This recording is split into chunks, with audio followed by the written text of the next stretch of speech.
Hey, SpeakEasy Podcast listeners. This is your host, Altovise, your voice manager. I unmute the voice of women who are ready to speak up about what has kept her silent for way too long. This episode, I know you saw the title and said, A Bag of Glitter Water? Yes, that is the title for good reason. For so many years, decades, centuries, people have literally gone and struggled with trying to think of ideas, uh, products, services. How can they stay relevant to their target audience? And man, today's guest, it started with a bag of glitter water. And I just want to let that sink in for a minute as I introduce an amazing guest. Hello, Kimberly. How are you today? Thank you so much for joining me. Hello. Thank you so much for having me. This is going to be an amazing conversation. Let the studio audience know a little bit about you, and then we'll go ahead and we'll dive in. You started at the beginning of Bags of Glitter Water. So I am Kimberly Spencer. I'm the founder of crownyourself.com. I am a high performance coach and trainer, and I help my clients basically 2 to 3x their income as we're building their empire, as well as leading holistically so that they're not just achieving success in their business, but they're also achieving success as a person and holistically with their relationships and with their body. And so, because it all ties in together. So I help them really stand out fearlessly and show up authentically and build their dream queen team so they have a support network to really achieve the freedom and ease that they desire in their business. And it's so interesting because when we look at the whole storyline from the bag of glitter water to CS, listen, I was about to combine everything. CNBC, Thrive Global, chicken noodle soup, chicken soup for the soul, a Netflix docu-series called Being Dead. Like, to go from a bag of glitter water to where you are right now, when you look back to that bag of glitter water, how did that inspire where you are right now? Well, I was really blessed to have two parents that were entrepreneurs. So they were the sort of the outsiders of their own family because my dad left the army to go to Hollywood and become a famous actor, and my mom, she was doing her own thing and decided to help my dad start his business, which was trees. And so I watched my parents grow a business from nothing. I mean, they were pushing me around in the stroller, and my mom was passing out flyers to the neighbors for their tree trimming business when I was a baby. So I learned to respect the hustle early on. I also learned that anything is really possible because while I saw my parents building this business, I also saw them continuously struggling with self sabotage because my dad was an addict for all of my life, pretty much, up until about the last year of his. And that experience showed me that with enough tenacity and resilience and just keep going attitude, you can build a multi-million-dollar company and completely, have other parts of your life that you may still have struggles. Like, you don't have to be this perfect being to be able to achieve goals. And that was also a really powerful example for me, that I don't have to have all the answers. I don't have to have everything figured out in my life to be able to still achieve at a very high level. Now, I know right now, Speakeasy podcast listeners, you're like, wait, but what is the bag of glitter water all about? I know we kind of skipped over that because I wanted you to get a little, like, just being able to see the broad stretch of from then till now. But let's go back. Kimberly, how did the bag of glitter water really come about? And at age 5, nonetheless. Yeah, at 5. So, basically, I was testing all different types of products, from painted rocks to, things. I would always be coming up with different products and businesses as a 5-year-old, and the bags of glitter water was my favorite because it was the first time I actually was split testing price points, and I was selling them for 5 cents or $50, and I wanted to see what the market would bear. And I didn't get $50. No one paid me $50 for a bag of glitter water, which basically is all it is. It's a bag of, it was a hot day in Los Angeles. And I thought, well, what would be better than having a really cool bag of glitter water to like pour on yourself, and then you stay extra sparkly throughout the day. Obviously, you're not going to be ingesting it. It wasn't edible glitter. I don't think we had that 30 years ago. Um, but it was, I would go outside and I would start these little neighborhood businesses. I would also, I would also corral my neighborhood fellow kids into these backyard productions that I would write and I would direct and I would produce, and of course I would star in, and costume and everything. And that's great because when you create a backyard production, you have a built-in audience of the parents who will pay for tickets to see it and or pay for the merchandise of glitter water. And I would create these stories. I would create these stories of transformation, of princesses who had to face a challenge and then rise into their reign. Now that really does stand out for me, especially when I look at, looking at your bio and seeing the, Miss Congeniality, and looking at the Wago Health Activist Award, and looking at, former owner of the Pilates studios and all of these different things. It's like, wow, what you've done, what most people have been scared to do, and that's try. Like, I know we often say act, take action. We often say, go for it, and all of these things.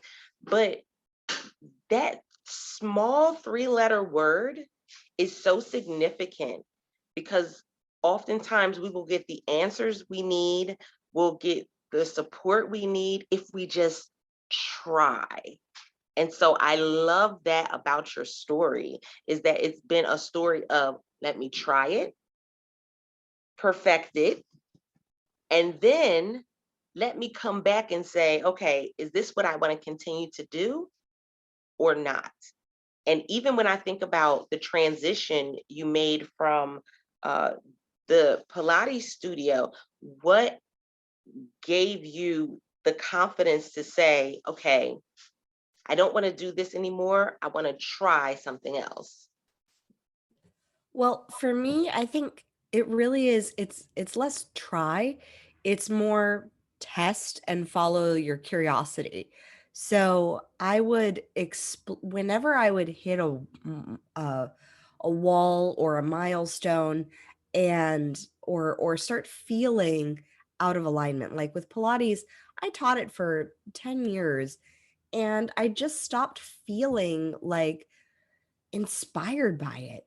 Like that initial reason as to why I got started in teaching Pilates, it dwindled to the point where I was like, I could go through the motions, I could teach it in my sleep, I could get my clients great results, but I wasn't feeling fulfilled. And I think so often we're chasing down success and we're running away from our own doubts so much, but sometimes we really forget that it's really fulfillment that everybody is honestly seeking. Like, the reason why every single one of my clients has come to me to build their business is because they want to feel fulfilled in it. Like, some of them have been incredibly successful, more successful than I have been. And yet they're still not feeling fulfilled in what it is that they're doing. And so I've always been a seeker of that fulfillment, because I truly believe that life is too short to not have that. And that, we are blessed with this life as we know it, and to explore and play. And so from Pilates, I shifted into, I got the opportunity to come on as a consultant for an e-commerce company. And it wasn't so much trying, it was more, I got really used to making very big, audacious asks just out of nowhere. And the worst thing, it's one of my favorite quotes from Oprah. She says, in life you get what you have the courage to ask for. And so I would just make that the ask, and I had no fear in my business of someone saying no, because I didn't take it personally. In other areas of my life and my relationships back then, I would take it personally, but in business, for some reason, I never took it personally. And so that's how I achieved, writing a screenplay and getting it produced and getting it distributed. Like, I just made an ask, and I wanted to see if it would, if they said no, then fine. But they said yes. And so from Pilates, I moved into my e-commerce company because I said, I saw the value of the product, and I said, I don't just want to be a consultant on this project. I want to come in and be a partner. And so at 24 to 25, I suddenly was the partner in a $250,000 e-commerce startup. And it was because of my background and my knowledge in Pilates and my skill of marketing, because I'd had my own studio at that point and been able to successfully market that and build that. And so suddenly I was thrown into this e-commerce business, and I was really excited about this because I always love a new challenge. That's one of my things, is I always love trying something new. I always love a new challenge. I love figuring it out. And I was a part of this company for about 2 years, and I learned so much. And at the end of it, my business partner ended up wanting to buy me out. And that was really crushing for me because I'd spent 2 years of my life building up this company with him.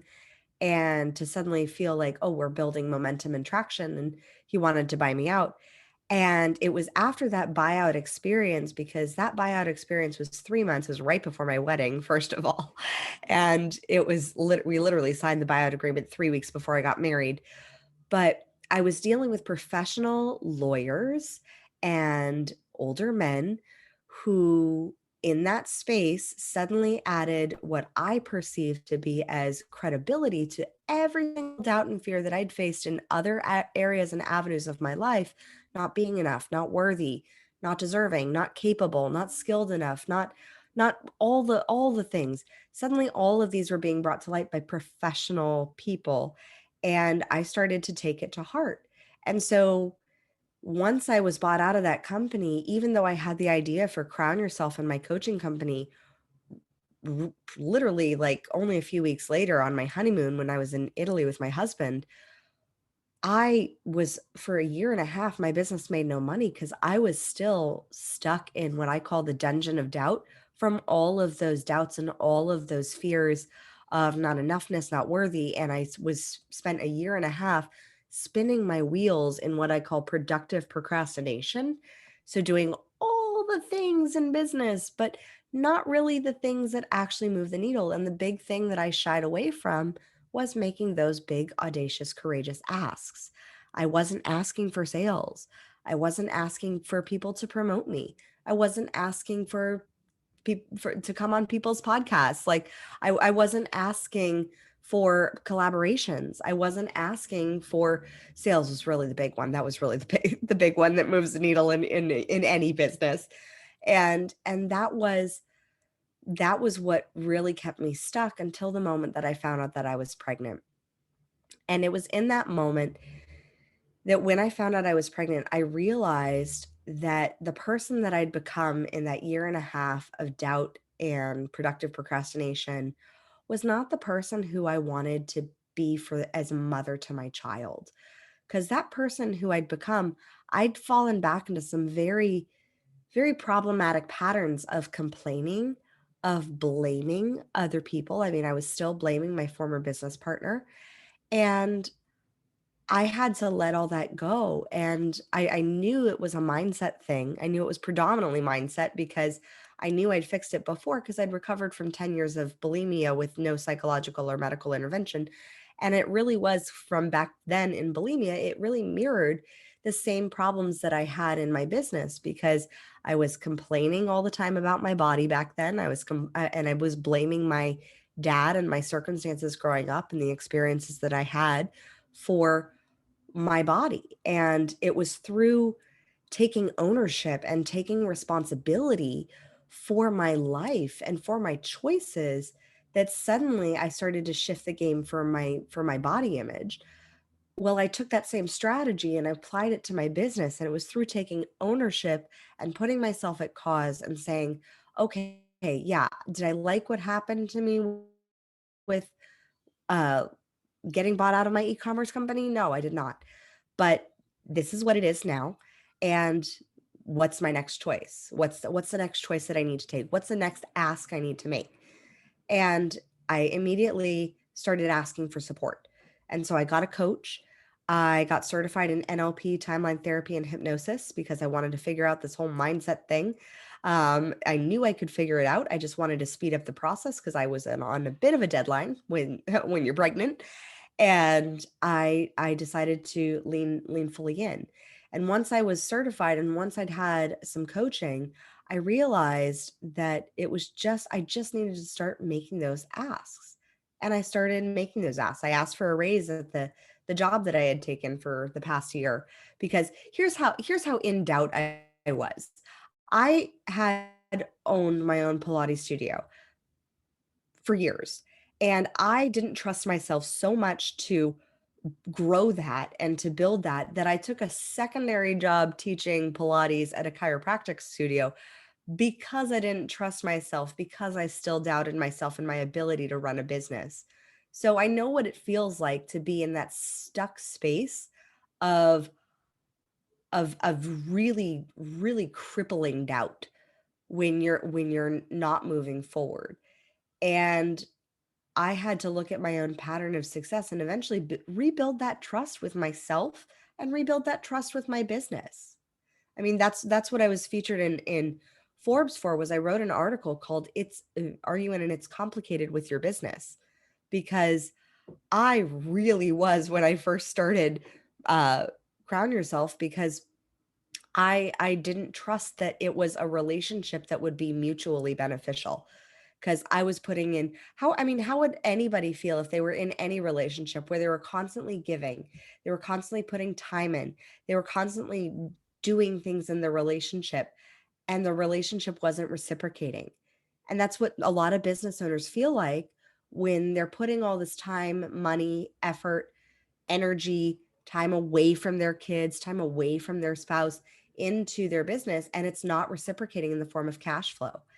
And that's what we work on getting clarity on, is like, what are the things that you're doing? It's kind of like in a romantic relationship. If your partner values quality time and you're not, you keep the house clean.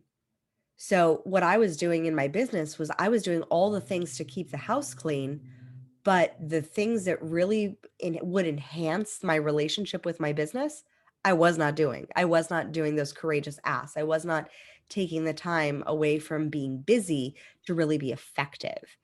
And so that's why I equate it to, like, if you're in a relationship and you're doing all the housekeeping, making sure the house is clean, and all your partner is saying is, I just want to spend some time with you. Like, I just want to sit down and have a conversation. Like, I don't care about if the house is spotless.